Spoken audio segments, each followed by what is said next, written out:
Күбесе мәктәптә дә бит садикта да дөрес сөйләмиләр, теге татарча авыз телләр ачылмый. Шуның белән күбрәк инде менә балаларга Хәсән Туфанның энергетиканы бирергә тырышабыз. Туфан шигырьләрен укып. Аксубайның Ислы Хәрмәт авылында Хәсән Туфанның музей йорты. Шагыйрь иҗаты белән таныштырудан кала шушында татар теле язучылар мөнәҗәт укулар көн үтә, саф татарча сөйләшмәүчеләрне дә кызыксындыру нияте белән. Музейга көн саен йөреп булмый, төп тәрбия бакчада бирелә. Анда кунакларны рус, татар, чуаш телләрендә каршы алалар. Шигырь өйрәтүен өйрәткәннәр, туган телдә тәрбия бирүдә кимчелекләр барыбер чыкты. Марат Әхмәтов игътибар итте. Русларда, чуашларда сан буенча бер булган балалар бакчасында чуаш төркемнәре юк. Чуаш балаларның әти-әниләре белән үзләрен балалар бакчасында чуаш телендә тәрбияләргә теләмәсләр идеме?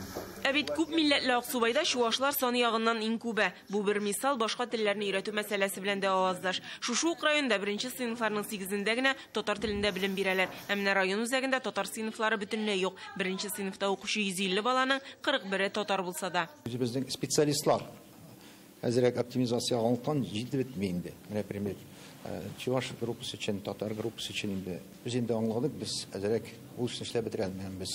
Бу мәсьәләләргә күз йомып карарга ярамаганлыгын тагын бер кат искә төшерделәр. Аксубайда хәзер яңа мәктәп төзү турында сүз бара. Анда русча, татарча, чуашча тирәнтен белем биреләчәк. Форматы буенча ул адымнар комплексына охшаш булырга мөмкин. Шартлар тудырыла, булышлык күрсәтелә, битарафлык булмау кирәк. Килдем дә күрдем, җиңдем дип әйтә торган проблема түгел, нечкә бик четерекле проблема.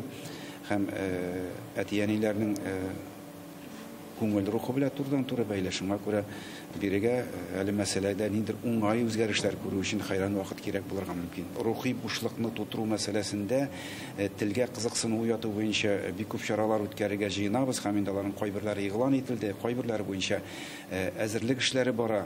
Россия күләмендә, чит илләрдә. Тел милләт темасына кагылышлы сөйләшү инде бүген Бөтен дөнья татар конгрессының милли шура утырышында дәвам итте. Киләсе ел туган телләр елы.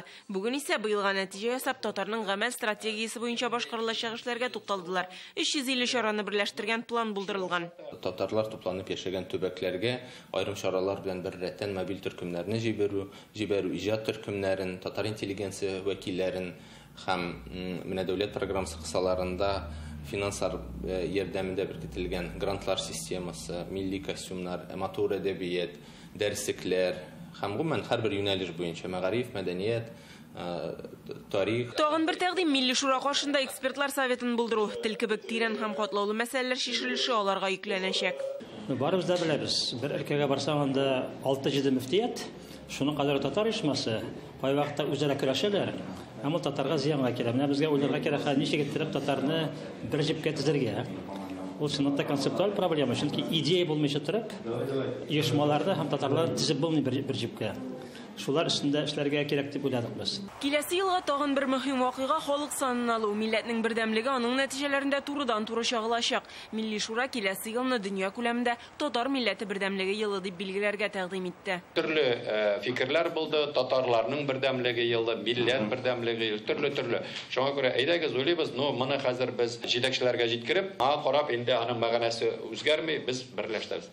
Бу атнада булган вакыйгалар милли теманың милләт мәнфәгатьләренең бик актуаль булуын күрсәтте. Кайсы халыкны алсаң да, аның туган телен өйрәнү һәм аны өйрәнер өчен шартлар булдыру, милли үзаңны күтәрү. Игълан ителгән ел программасында алар аерым игътибарга лаек.